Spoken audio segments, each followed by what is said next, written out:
m'anomene Ausiàs i et vaig a presentar este llibre que s'anomena La sopera i el cullerot.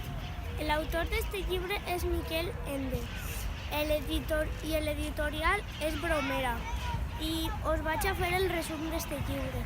Este llibre es tracta de dos parelles de reis, que una parella va tindre un fill i l'altra una filla.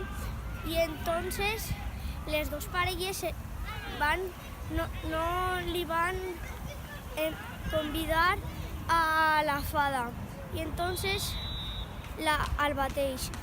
Y la fada entonces, com se va enfadar, li va castigar a les dos parelles a uno donant-li una sopera sense cullerot i a l'altra parella un cullerot sense sopera.